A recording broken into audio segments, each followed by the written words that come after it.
આ સાથે જ ગુજરાત ફર્સ્ટનું બઝર વાગ્યું છે। એક મોટા સમાચાર પ્રાપ્ત થઈ રહ્યા છે, બ્રેકિંગ ન્યૂઝ મળી રહ્યા છે। ફરી એકવાર જનતાનું ખરું પ્રહરી સાબિત થયું છે ગુજરાત ફર્સ્ટ હંમેશા જનતાને જોડાતા, જનતાને સ્પર્શતા મુદ્દા ઉઠાવે છે, ત્યારે ગુજરાત વિધાનસભા ગૃહમાં ગુજરાત ફર્સ્ટની મહેનતનો પડઘો પડ્યો છે। ગુજરાત ફર્સ્ટે માસૂમ ધૈર્યાની બલીનો કિસ્સો ઉજાગર કર્યો હતો। સતત 72 કલાક સુધી ગુજરાત ફર્સ્ટે ઇન્વેસ્ટિગેટિવ રિપોર્ટિંગ કર્યું હતું। માસૂમ ધૈર્યાને ન્યાય અપાવવા સાથે કાયદો લાવવા સુધીની આ સફર। ગૃહ રાજ્યમંત્રીએ વિધેયક રજૂ કરતા સમયે ધૈર્યા કેસનો પણ ઉલ્લેખ કર્યો। ધૈર્યા જેવા કિસ્સા ન બને તે માટે આવો કાયદો જરૂરી છે તેવું હર્ષ સંઘવીએ આજે ગૃહમાં કહ્યું। કાળા જાદુ માનવ બલી વિરુદ્ધ કાયદા માટે વિધેયક રજૂ થયું છે। ગુજરાત વિધાનસભામાં અંધશ્રદ્ધા નિર્મૂલનનું વિધેયક રજૂ થયું છે। દોષિતોને 7 વર્ષ સુધીની સજાની વિધેયકમાં જોગવાઈ છે।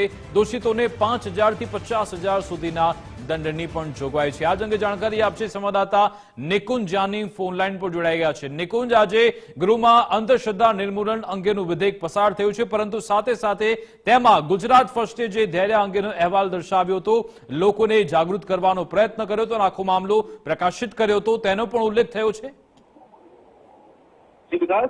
અંધશ્રદ્ધા બિલ આજે ગુજરાત વિધાનસભાની અંદર રજૂ કર્યું અને ગૃહ રાજ્યમંત્રી હર્ષ સંઘવી તરફથી આ બિલ રજૂ કરતી વખતે ગુજરાત ફર્સ્ટે જે અમાનુષીય અંધશ્રદ્ધાનો કિસ્સો ગીર સોમનાથનો ધૈર્યા દીકરીનો બતાવ્યો હતો, તે કિસ્સાનો પણ ઉલ્લેખ ગૃહ રાજ્યમંત્રી હર્ષ સંઘવીએ આ બિલ રજૂ કરતી વખતે કર્યો છે।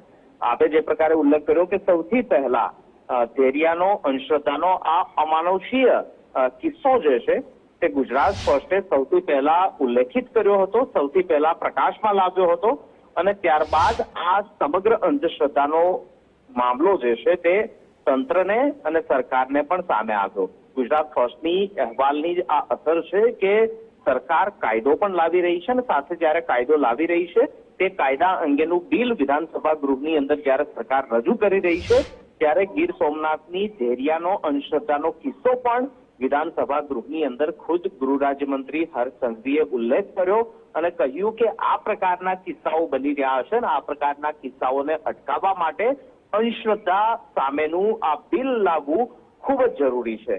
નવું બિલ જે આવી રહ્યું છે તે નવા બિલના અંદર એ પ્રકારના પ્રાવધાન છે, એ પ્રકારના નોર્મ્સ મૂકવામાં આવ્યા છે કે જેમાં 6 માસથી લઈને 7 વર્ષ સુધીની સજાની જોગવાઈ છે। 5,000 થી લઈને 50,000 રૂપિયા સુધીનો દંડ છે। પોલીસ અધિક્ષક ક્ષેત્રના અને બિનજામીન પાત્ર ગુનો નવા વિધેયક હેઠળ જે છે તે કરવામાં આવ્યો છે।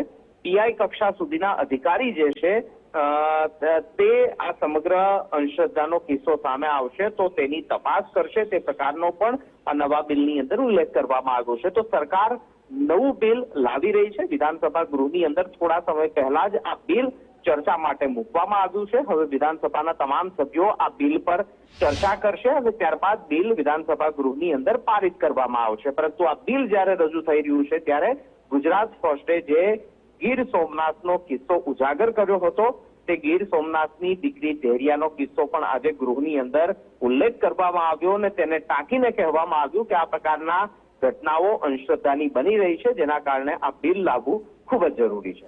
બિલકુલ આભાર નિકુંજ, તમામ જાણકારી આપવા બદલ, અમારી સાથે જોડાવા બદલ। અને ગીર સોમનાથનો આજે ધૈર્યાનો કિસ્સો છે તે સામે લાવ્યા હતા અમારા સહયોગી વિનોદ દેસાઈ, જે અમારી સાથે ન્યૂઝ રૂમથી લાઈવ જોડાઈ ગયા છે। વિનોદ, આપે સતત રિપોર્ટિંગ કર્યું હતું આ કેસને લઈ, આખો મામલો તમે પ્રકાશિત કર્યો હતો, ઉજાગર કર્યો હતો અને અંધશ્રદ્ધા નિર્મૂલિત થવું જોઈએ, જે માનવ બલિ ચડાવવામાં આવે છે તે હટવી જોઈએ, તે આખી સફર આખી કેવી રીતે રહી, કારણ કે હવે આ અંગે એક બિલ લાવવામાં આવી રહ્યું છે જે હવે આવનારા સમયમાં કાયદો બની જશે। વિકાસ, જ્યારે આ સમાચાર હું અત્યારે ફરી સાંભળું છું ત્યારે ફરી મારા રૂવાડા ઊભા થઈ જાય છે।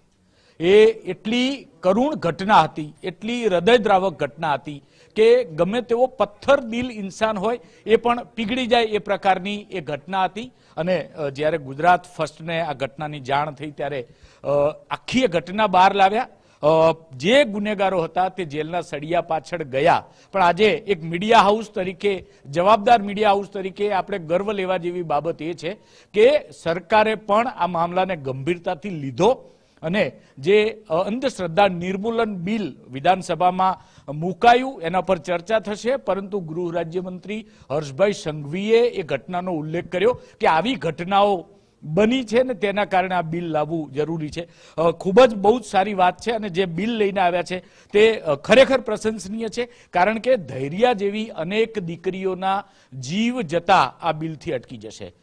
બિલ આવી રહ્યું છે એ બિલને ખૂબ ગંભીરતાથી એટલે પસાર તો થશે જ, કારણ કે દરેક એમાં પક્ષાપક્ષી હોય નહીં અને દરેક જણ ઈચ્છે કે આ પ્રકારના બિલો આવે, પરંતુ એ કાયદો બન્યા પછી પણ એટલી જ ગંભીરતાથી એના ઉપર કામ થાય તે પણ જરૂરી છે. પરંતુ જે ધૈર્યનો એ કિસ્સો હતો, ખુદ પોતાના જ ગણાય, જેને વાળ ચીભડા ગળી ગઈ એવું કહીએ તો ખોટું નહીં ગણાય, કારણ કે સગો બાપ અને એનો મોટો ભાઈ એટલે એના બાપનો મોટો બાપુજી, આ પ્રકારના વ્યક્તિઓ જ્યારે હેવાન બને, દીકરીની ફોઈ જ્યારે એમાં મદદગારીમાં હોય, પરિવારની સંડોવણી હોય અને એક દીકરીનો ખૂબ રહેમી તડપીને જીવ જાય. 9મા ધોરણની માસૂમ, આપણે એ વખતે એના વિડીયો પણ બતાવ્યા હતા કે ઘટના ઘટી એના 4 દિવસ પહેલા એ દીકરી ગરબે રમી રહી હતી, ખૂબ આનંદિત હતી અને અચાનક જે પ્રકારનો માહોલ સર્જાયો. દીકરીની માતાએ ઘણા સમય બાદ મારી સાથે વાત કરી ત્યારે એ પણ ખૂબ રડતા હતા કે જ્યારે આ ઘટના ઘટી ત્યારે હું પણ કોઈકના પ્રભાવમાં હતી, પરંતુ જે થયું એ ખૂબ સારું થયું.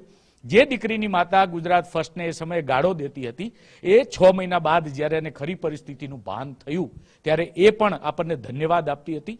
એટલે એ જે પ્રકારની મુહિમ હતી, જે દીકરીનો જીવ ગયો હતો, જે ઘટના ઘટી હતી, દીકરીનો જીવ તો ગયો, પરંતુ તેમાંથી બોધપાઠ લઈ અને રાજ્ય સરકાર જે બિલ લાવવા જઈ રહી છે એના કારણે આપણે એવું ઈચ્છીએ કે હવે નવી ધૈર્યાઓના જીવ નહીં જાય અને ખૂબ જ સરસ રીતે આ બિલ વિધાનસભામાં પસાર થાય અને એટલા જ એને કડકાઈથી જે એમાં નિયમો બનાવવામાં આવ્યા છે તેનું પણ અમલ થાય તેવું આપણે ઈચ્છીએ. જી અચ્છા વિનોદ, એ પણ જાણવું છે કે આખું જે રિપોર્ટિંગ હતું કેટલું પડકારજનક હતું, કારણ કે આખો જે મામલો છે તે એમનેમ તો બહાર નહીં આવી ગયો. તમે ઘણી બધી મહેનત કરી હશે ત્યારે જઈને આ બધી વિગતો મળીને પછી આખા ગુજરાત સામે આખો કિસ્સો સામે આવ્યો, તો કેટલો પડકારજનક હતો આખું આ રિપોર્ટિંગ તમારા માટે?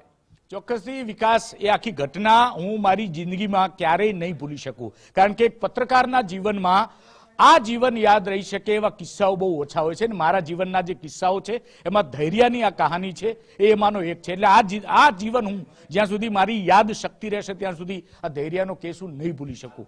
3 દિવસ સુધી અમે એક ગામમાં પુરાવા એકત્રિત કરવા માટે આંટા મારતા રહ્યા હતા.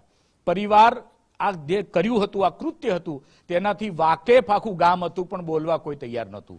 જ્યારે એક મીડિયા હાઉસ તરીકે આપણે કોઈ ઘટનાને ઉજાગર કરવાની હોય ત્યારે પુરાવા હોવા બહુ જ જરૂરી છે.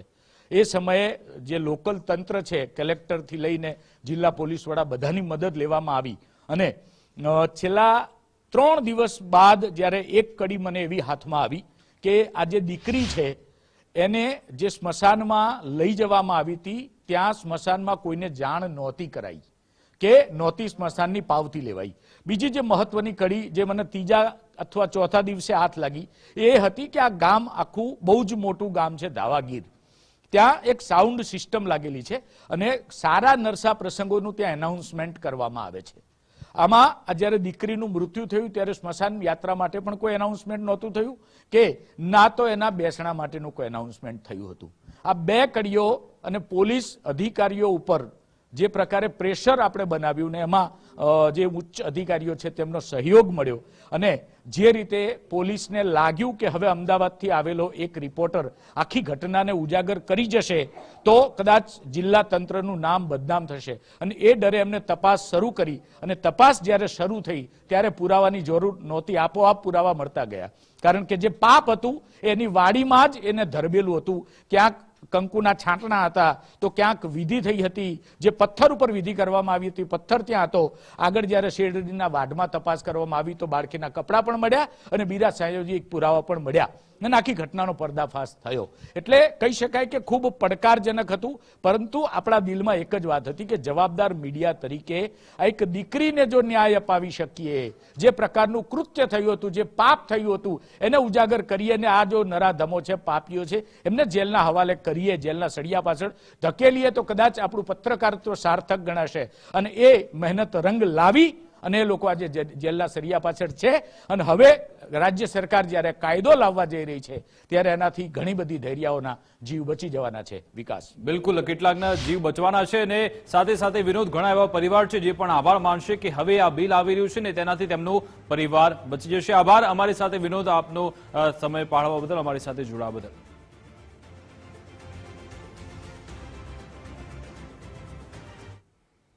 આ બુલેટિનમાં બસ આટલું જ. આપ જોતા રહો ગુજરાત ફર્સ્ટ ન્યૂઝ. નમસ્કાર.